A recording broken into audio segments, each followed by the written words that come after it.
শোনো, ওয়াবুদুল্লাহ, তোমরা আল্লাহর ইবাদত করো, ওয়ালা তুশরিকু বিহি শাইআ, তোমরা আল্লাহর সাথে কাউকে শরীক স্থাপন করো না।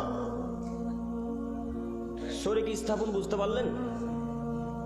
তোমরা আল্লাহর সাথে কাউকে শিরিক করো না, আল্লাহর স্থানে কাউকে বসিয়ে দিও না। যদি বসিয়ে দাও তো জান্নাত তোমাদের জন্য হারাম, জাহান্নাম ওয়াজিব। প্রমাণ কোরআন মাজিদের আয়াত। কথা বুঝতে পারলেন কি? যদি তোমরা আল্লাহর পরিবর্তে অন্য কারোর ইবাদত করো তাহলে জান্নাত হারাম আর জাহান্নাম ওয়াজিব।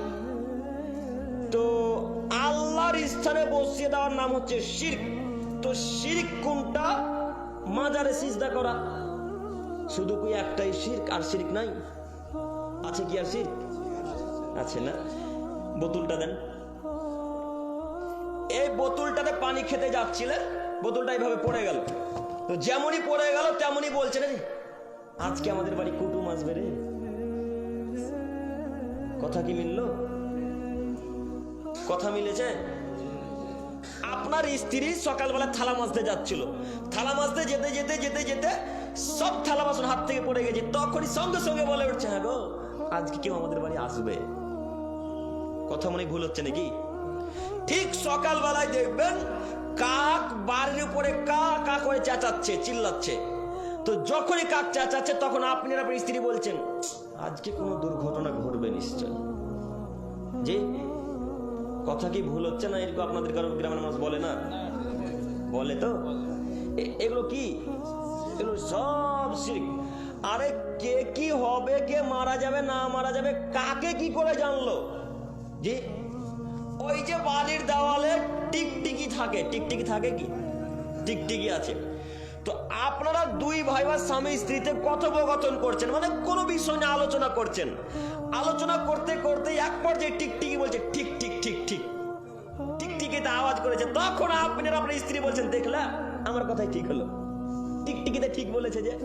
তো আচ্ছা বলেন তো, টিকটিকিতে কিভাবে জানলো আপনি কি কথা বললেন আর আপনার স্ত্রী কি কথা বললো? এটাই হচ্ছে শিরক। মানে আপনি আল্লাহর জায়গাতে একটা টিকটিকিকে বসিয়ে দিলেন। আরে আল্লাহ বলছেন, আমি তোকে খাওয়ালাম, আমি তোকে পড়ালাম, আমি বিনা টাকায় অক্সিজেন দিলাম, আমি বিনা টাকায় জমিনে চলতে দিলাম, আমি বিনা টাকায় তোকে চক্ষু দিলাম, বিনা টাকায় হাত দিলাম, বিনা টাকায় নাক দিলাম, বিনা টাকায় কান দিলাম, সব কিছু আমি দিলাম। আর আমার জায়গাতে একটা টিকটিকিকে বসিয়ে দিবি, এই জন্য আমি তোকে জাহান্নামে দিব। কথা বুঝতে পারেননি? এই জন্য আমি তোমাকে কোথায় দেব? জাহান্নামে দেব। সম্মানিত দিনী ভাই, সম্মানিত মুরব্বী সাহেব, আরবার একটা কথা শুনুন। আপনারা রাত্রেবেলায় গাড়ি চালাচ্ছিলেন, মনে করেন আপনার একটা 4 চাকা আছে। ওই 4 চাকা থেকে হরিশ্চন্দ্রপুর থেকে আপনাদের গহমাবাদ আসছেন। তো গহমাবাদ আস্তে আস্তে দেখলেন একটা বেড়াল আগে দিক দিয়ে চলে গেল। তো যতক্ষণ পর্যন্ত আর একটা গাড়ি তার পাশ আপনার সামনে দিয়ে না যাবে ততক্ষণ পর্যন্ত আর আপনি এগিয়ে আসছেন না। কেন এগিয়ে আসছেন না? যে একটা বিড়াল ক্রস করেছে, যদি এখন যায় তো সামনে গিয়ে কোনো না কোনো দুর্ঘটনা ঘটবেই। এরকম ঘটে খুব কম। জি, খুব কম। তো এই আশাতে যদি কেউ থেকে যায় তাহলে সে কি করলো? শিরক করলো।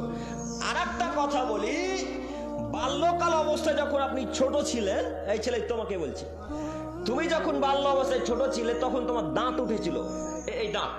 তো তখন তোমার মা বলছে যে আব্দুর রহমান, এই দাঁতটাকে ইঁদুরের খালে ফেলে দিস রে, তাহলে ইঁদুরের মতো দাঁত বাড়াবে। আর নইলে তোর দাঁতটাকে পুকুরে ফেলে দিস, তাহলে মাছের মতো দাঁত বেরোবে। কথা মিলল কি? এটা হচ্ছে শিরক। আল্লাহ বলছে দাঁত দেওয়ার মালিক আমি, চোখ দেওয়ার মালিক আমি, ইঁদুরের খালে ফেললে ইঁদুরের মতো দাঁত বাড়াবে। এটা কথা হলো? আল্লাহ সহ্য করতে না পারে বলছে তোকে আমি জাহান্নামে দিব। কথা কি বুঝাতে পারলাম? জি। আর মাজারে সিজদা করা তো আছেই, এগুলো সব থেকে বড় শিরক। মাজারে সিজদা করা তো আছেই। অবশ্যই গহমাবাদের মানুষ মাজারে সিজদা করে না, আলহামদুলিল্লাহ। মাজারে সিজদা করা তো বহু দূরের কথা, মাজারে সিজদা করা তো বহু দূরের কথা। ওই যে নিমের গাছ চিনেন?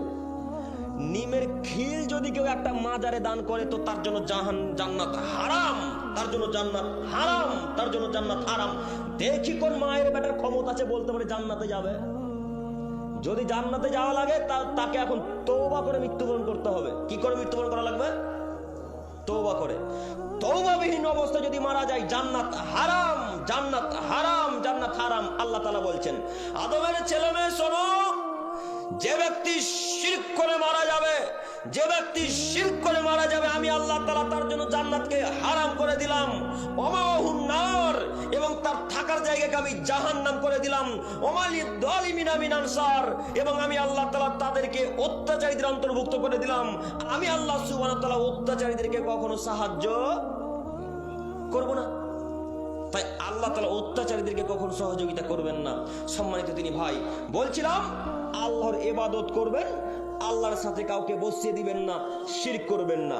2 3 ওয়াবিল ওয়ালিদাইনি ইহসানা, হে আদমের ছেলে মেয়ে, তোমরা যদি জান্নাতে যেতে চাও পিতা মাতার সাথে ভালো আচরণ করো, জান্নাতে আমি আল্লাহ তাআলা দিব। 4 প্রতিবেশীর সাথে ভালো আচরণ করো। 5 ফকির মিসকিনদের সাথে ভালো আচরণ করো। 6 ইয়াতিমদের সাথে ভালো আচরণ করো। 7 অজারি জিল কুরবা, নিকট প্রতিবেশীর সাথে ভালো আচরণ করো। 8 অজারিল জুনুব, দূর প্রতিবেশীর সাথে ভালো আচরণ করো।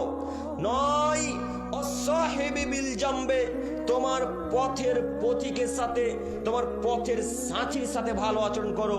একটু এখানে জরুরি কথা, অসাহিবি বিল জামবে, তোমার পথের সাথীর সাথে ভালো আচরণ করো। পথের সাথী মানে বুঝতে পারলেন না মনে হয়, আপনাকে একটু বুঝাই। মনে করেন আপনারা হরিশ্চন্দ্রপুর থেকে মালদা যাবেন, মালদা টাউন। মালদা টাউন যেতে যেতে হরিশ্চন্দ্রপুর স্টেশনে চেপেছেন, 2 জন মানুষ একই সিটের পাশাপাশি বসেছেন। আপনি তাকে চিনেন না, ও আপনাকে চিনেন না। আপনাকে এখন তার সাথে কি আচরণ করা লাগবে? ভালো আচরণ করা লাগবে।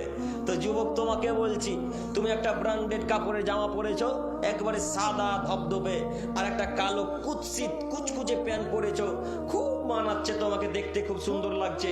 তো যিনি তোমার পাশে বসে আছে, বসতে গিয়ে এইভাবে পাটাকে তুলেছে, যেমনই সে জুতা পরেছিল, তোমার সাদা জামাতে একেবারে তোমার সাদা জামাকে নোংরা করে দিয়েছে জুতার জন্য, জুতাতে তোমার সাদা জামা নোংরা হয়। তখন বলছিলাম, বেটা দেখতে পান না আমি সাদা জামা পরেছি, তাও ভাঙি দেবো।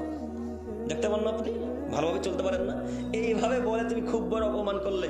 এখন তুমি জান্নাত যাও তো দেখি, এখন জান্নাত যাও।